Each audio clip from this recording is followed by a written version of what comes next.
योगी आदित्यनाथ यांच्या शपथविधी सोहळ्याला अगदी काही मिनिटांमध्ये आता सुरुवात होते. पंतप्रधान मोदींसह केंद्रातले अनेक दिग्गज मंत्री या शपथविधी सोहळ्याला हजेरी लावणार आहेत. याशिवाय 14 राज्यांच्या मुख्यमंत्र्यांनीही या शपथविधी सोहळ्याचं आमंत्रण त्यांना देण्यात आलंय. भाजपचे फायर ब्रँड नेते अशी ओळख ज्यांची आहे ते योगी आदित्यनाथ उत्तर प्रदेशच्या मुख्यमंत्री पदाची काही वेळातच शपथ घेतील. दिनेश शर्मा आणि केशव प्रसाद मौर्य यांच्याकडे उपमुख्यमंत्री पदाची जबाबदारी आहे.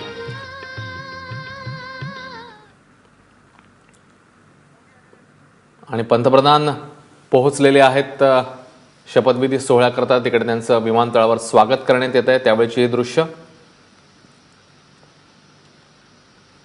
गृहमंत्री राजनाथ सिंग आहेत, त्यासोबतच राज्यपालांनी देखील त्यांचं स्वागत केलेलं आहे. स्वतः योगी आदित्यनाथ पंतप्रधानांचं स्वागत करण्यासाठी हजर आहेत.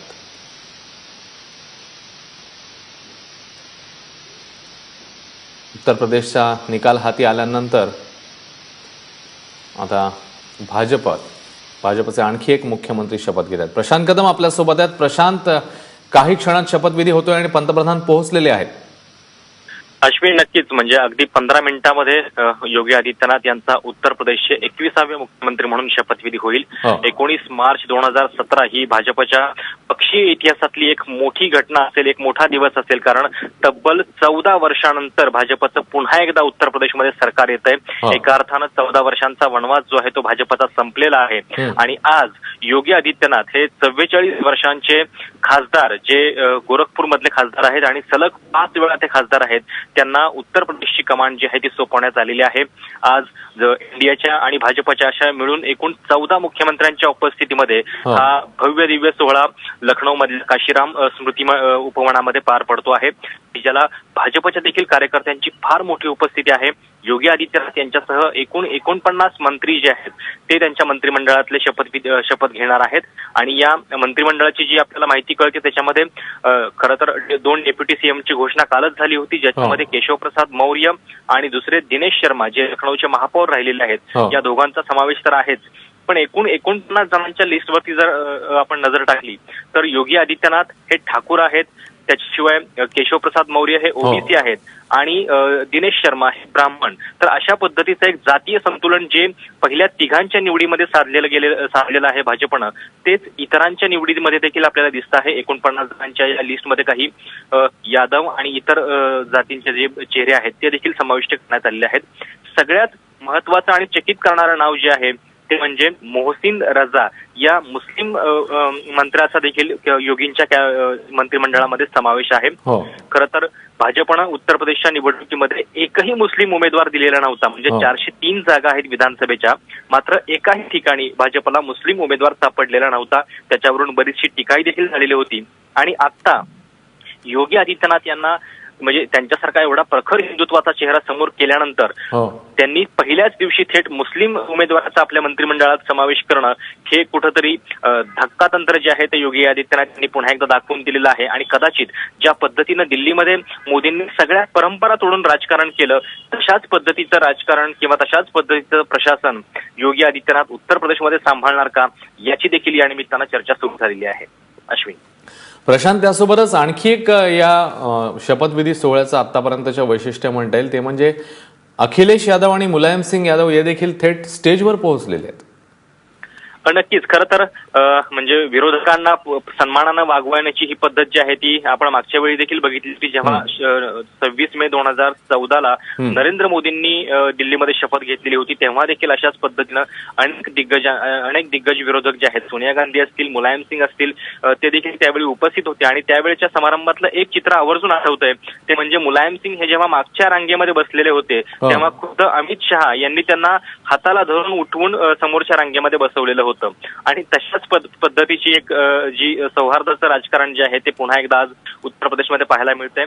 आज सकाळी खरं तर म्हणजे 7 ते 7:30 वाजण्याच्या दरम्यान योगी आदित्यनाथ हे स्वतः ज्या ठिकाणी शपथविधी होतोय त्या ठिकाणी गेलेले होते आणि त्यांनी स्वतः या सगळ्या व्यवस्थेची पाहणी केलेली होती. कुठल्या खुर्च्या कुठे ठेवायच्या, कोण कुठे बसलेले याच्याबद्दल देखील ते अधिकाऱ्यांशी बातचीत करत होते. त्यांच्या सांगण्यानुसार काही बदल देखील करण्यात आलेले होते. त्यामुळं नक्कीच एक प्रकारचं एक सकारात्मक राजकारण किंवा विरोधकांना लढाईनंतर पुन्हा सन्मानानं वागवण्याची जी पद्धत आहे ती चांगलीच म्हणावी लागेल. प्रशांत, तू स्वतः या उत्तर प्रदेशच्या निवडणुकांच्या अनुषंगाने तिकडे फिरलेला होतास काही भागांमध्ये. योगी आदित्यनाथ यांच्या ताकदीबद्दल काय तुला बघायला मिळालं? कशा प्रकारे त्यांची ताकद आहे तिकडे? अश्विन, उत्तर प्रदेशचे जे महत्वाचे 4 भाग आहेत, ज्याच्यामध्ये पश्चिम यूपी, त्याच्यानंतर अवध, त्याच्यानंतर पूर्वांचल आणि बुंदेलखंड, म्हणजे जसे आपल्या महाराष्ट्राचे प्रादेशिक भाग आहेत तशा पद्धतीचे हे उत्तर प्रदेशचे भाग आहेत. आणि त्यातल्या पूर्वांचल भागातून योगी आदित्यनाथ हे येतात. गोरखनाथ हे खरं तर उत्तर प्रदेशमधल्या सांस्कृतिक आणि शैक्षणिक चळवळींचं एक मोठं केंद्र आहे. या ठिकाणी जे आदित्यनाथांचं पीठ आहे, ज्याचे ते महंत आहेत, तर ते नाथ संप्रदाय जो आपल्याकडे आपल्या महाराष्ट्रात देखील फार मोठ्या प्रमाणात आहे, त्या नाथ संप्रदायाचं सगळ्यात मोठं शक्तीपीठ आहे. तिथूनच या संप्रदायाची सुरुवात झालेली आहे. आणि या गोरखपूरमध्ये जवळपास 1997 सालापासून सलग योगी आदित्यनाथ हे खासदार बनतायत. आणि विशेष म्हणजे प्रत्येक निवडणुकीमध्ये त्यांच्या मतांची आकडेवारी जी आहे ती वाढतच गेलेली आहे. अर्थात एक वेगळ्या पद्धतीचं अतिशय कडवं आणि प्रखर हिंदुत्वाचं ते राजकारण करतात. म्हणजे योगींच्या वादग्रस्त वक्तव्यांची जर आपण लिस्ट काढली तर त्याची यादी जवळपास 4 ते 5 पानापर्यंत पोहोचू शकेल.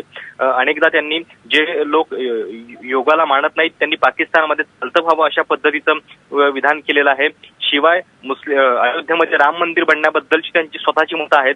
आणि एक जाणवलं ते म्हणजे अनेकदा भाजप हा जो पक्ष आहे त्या पक्षाच्या अजेंड्याशिवायचे काही अजेंडे जे आहेत ते देखील योगी आदित्यनाथ यांनी गोरखपूरमध्ये राबवलेले आहेत. म्हणजे हिंदू युवा वाहिनी ही जी त्यांची संस्था आहे, या संस्थेचा अजेंडा हा भाजपपेक्षा देखील आणखीन आक्रमक आहे. आणि या ठिकाणी गोरखपूरमध्ये याच अजेंड्याच्या जोरावरती त्यांनी आपलं शक्तिस्थान निर्माण केलेलं आहे. अर्थात हा राजकारणाचा भाग झाला. मुळामध्ये ज्या ठिकाणी गोरखनाथाचं मंदिर आहे आणि ज्या ठिकाणी आदित्य स्वतः राहतात त्या ठिकाणी मात्र आम्ही जेव्हा फिरत होतो तेव्हा त्या मठाच्या शेजारीच अनेक मुस्लिम बांधव देखील राहत असल्याचं आम्हाला लक्षात आलं. आणि त्यांच्या बोलण्यामध्ये योगी आदित्यनाथ यांच्याबद्दलची कळवट किंवा अशी भावना कुठली दिसली नाही. कारण योगी आदित्यनाथ यांचा जो सकाळी रोज तिथे जनता दरबार भरतो, ज्या ठिकाणी अनेक लोक आपले वैयक्तिक प्रश्न, काही जमीन जुमल्याची भांडणं असतील, कोर्ट कचेऱ्याची, अजून काही, तर हे सगळे योगी आदित्यनाथ यांच्यापाशी मांडायला जातात. आणि याच्यामध्ये अनेक वेळा मुस्लिमांचा देखील समावेश असतो. आणि म्हणजे काही तिथल्या पत्रकारांनी देखील सांगितलं की राजकारण म्हणून जरी ते करत असले तरी मुस्लिमांच्या बद्दलचा अगदी द्वेष जो आहे तो त्यांनी आपल्या वागणुकीत आतापर्यंत तरी दाखवलेला नाहीये. आणि म्हणूनच आता म्हणजे काल पण आपण बघितलं की राज्यपालांना भेटल्यानंतर त्यांनी पहिली भाषा कुठली केली असेल तर ती सबका साथ सबका विकासची केलेली होती. आणि आज सुद्धा जे उत्तर प्रदेशचे डीजीपी आहेत त्यांच्याशी त्यांनी फोनवरून बातचीत केली आणि त्यांना सांगितलेलं होतं की जल्लोषाच्या नादामध्ये कुठेही हुल्लडबाजी होता कामा नये याची काळजी घ्या. त्यामुळं एक वादग्रस्त व्यक्तिमत्व जरूर आहे आणि हिंदुत्वाची झालर आहे या व्यक्तिमत्वाला. म्हणजे आपण बघतोय की अगदी भगवे कपडे परिधान करून ते सगळीकडे वावरत असतात. भगवे कपडे, डोळ्याला काळा गॉगल आणि तोंडामध्ये एकदम प्रखर अशी ढाल भाषा, अशा पद्धतीचं हे व्यक्तिमत्व आहे. आपल्या महाराष्ट्रातल्या लोकांना बाळासाहेब ठाकरेंची आठवण व्हावी अशा पद्धतीचं योगी आदित्यनाथ यांचं हे व्यक्तिमत्व आहे. आणि त्याच बिनधास्त शैलीमध्ये गेल्या 25 वर्षांपासून ते राजकारण करतात. जेव्हा ते पहिल्यांदा खासदार बनले होते अश्विन, तेव्हा ते अवघ्या 26 वर्षांचे होते. आणि त्यामुळंच आता देखील म्हणजे जेव्हा ते शपथ घेत आहेत तेव्हा ते 44 वर्षांचे आहेत. आणि एक मोठा भविष्य, एक मोठं फ्युचर त्यांच्याकडं राजकारणामध्ये आहे. कारण उत्तर प्रदेश सारखं एक मोठं राज्य त्यांच्या हातात आहे. अश्विन, प्रशांत, या सगळ्या संदर्भातले आणखी ताजे अपडेट्स आम्ही घेतच राहणार आहोत. तुर्तास धन्यवाद या माहितीबद्दल. तेव्हा उत्तर प्रदेशमध्ये योगी आदित्यनाथ यांच्या शपथविधी सोहळ्याला अगदी काही क्षणात सुरुवात होतीये. अनेक दिग्गज, विविध पक्षांचे दिग्गज नेते आता आपण मंचावर बघतोय. अनेक केंद्रीय मंत्री देखील पोहोचलेले आहेत. दरम्यान केंद्रीय मंत्री नितीन गडकरी जेव्हा इकडे दाखल झाले तेव्हा त्यांनी काय म्हटलं याच्याबद्दल बघूया. सबके साथ विकास होगा और आज तक हमारी सरकार में भी जो नीतियां हमने अपनाई है उसमें कभी डिस्क्रिमिनेशन नहीं किया है. कैश, कास्ट, क्रिमिनल ये जो है इनको हम लोग निश्चित रूप से कंट्रोल में करेंगे और जात, पंथ, धर्म, भाषा और सेक्स से ऊपर उठकर उत्तर प्रदेश को भय, भूख, आतंक, भ्रष्टाचार से मुक्त करेंगे, गरीबी से मुक्त करेंगे और बेरोजगारों को रोजगार देंगे और इकोनॉमी को मजबूत करेंगे. ही होती प्रतिक्रिया केंद्रीय मंत्री नितीन गडकरी यांची. आणि आता भाजपचे अध्यक्ष आणि युपीच्या विजयाचे प्रमुख शिल्पकार अमित शहा देखील पोहोचलेले आहेत मंचावर. त्यांचं देखील स्वागत करण्यात येत आहे. अनेक ज्येष्ठ नेते, अनेक दिग्गज मंत्रीगण देखील या मंचावर आपण बघतोय. त्यासोबतच विरोधी पक्षांचे देखील मोठे नेते आपल्याला बघायला मिळतात. मुलायम सिंग यादव स्वतः आहेत, माजी मुख्यमंत्री अखिलेश यादव हे देखील आहेत. भारतीय जनता पार्टी के राष्ट्रीय अध्यक्ष माननीय अमित शाह जी का एक बार फिर से भारत माता की जय उद्घोष के साथ स्वागत करेंगे. भारत माता की, भारत माता की, भारत माता की. वंदे वंदे वंदे.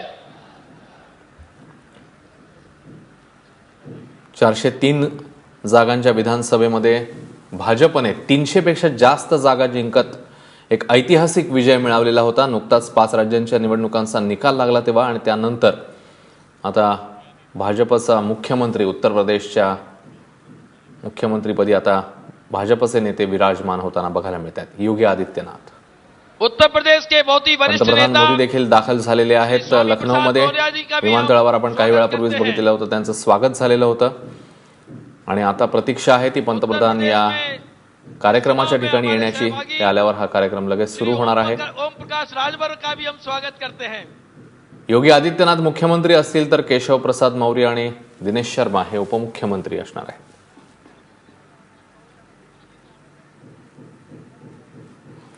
दरम्यान अमर सिंग यांनी योगी आदित्यनाथ यांच्या निवडीवर नेमकं काय म्हटलेलं आहे ते देखील आम्ही जाणून घेतलंय. बघूया. योगी जी के लिए एक है ना, वो किसी वर्ग या संप्रदाय के विरोधी हैं या वह किसी जाति विशेष से संबंधित हैं. ये उनके व्यक्तित्व का बिल्कुल गलत आकलन है. योगी आदित्यनाथ जी युवाओं के भी नेता हैं, विनम्रता के प्रतीक है, हिंदू धर्म और संस्कृति के भी अधिष्ठाता है, और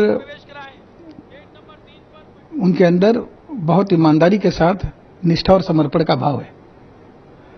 ऐसे सभी तत्वों का समन्वय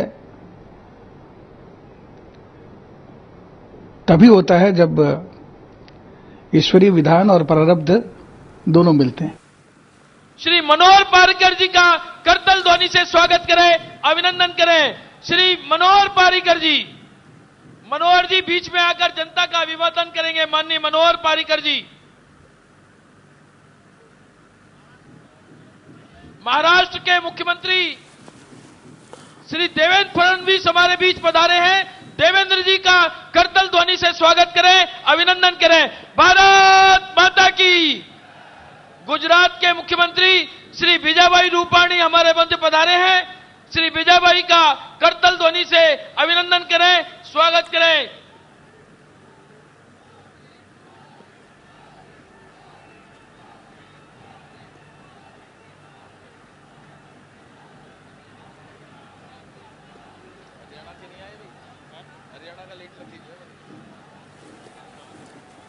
तेव्हा सगळ्या राज्यांचे, भाजप शासित राज्यांचे सगळे मुख्यमंत्री पोहोचताना हमारे बघायला मिळतात. मध्य में नुकतेच मुख्यमंत्रीपदी विराजमान झालेले गोव्याचे मुख्यमंत्री दुनिया के मनोहर सबसे पर्रिकर, ज्यादा लोकप्रिय नेता, त्यासोबतच हम सबके हृदय सम्राट महाराष्ट्राचे मुख्यमंत्री देखील पोहोचलेले आहेत. देवेंद्र फडणवीस सगळ्या नेत्यांना अभिवादन करतायत मंचावर. आणि आता पंतप्रधानांचं या कार्यक्रमाच्या स्थळी आगमन होत आहे. भारत माता की. वंदे वंदे वंदे.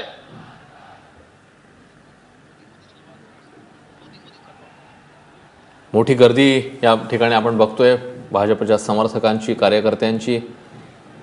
योगी आदित्यनाथ यांच्यासह 47 जण एकूण मंत्रिपदाची शपथ घेणार आहेत आणि पंतप्रधान मोदी यांचं देखील या कार्यक्रमाच्या स्थळी आता आगमन झालेलं आहे.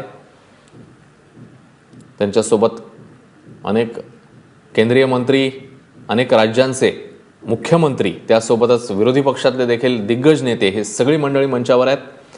आणि भाजपच्या दृष्टीने एक ऐतिहासिक दिवस. उत्तर प्रदेशच्या मुख्यमंत्रीपदी इतक्या मोठ्या जागा जिंकल्यानंतर भाजपचे योगी आदित्यनाथ विराजमान होत आहेत.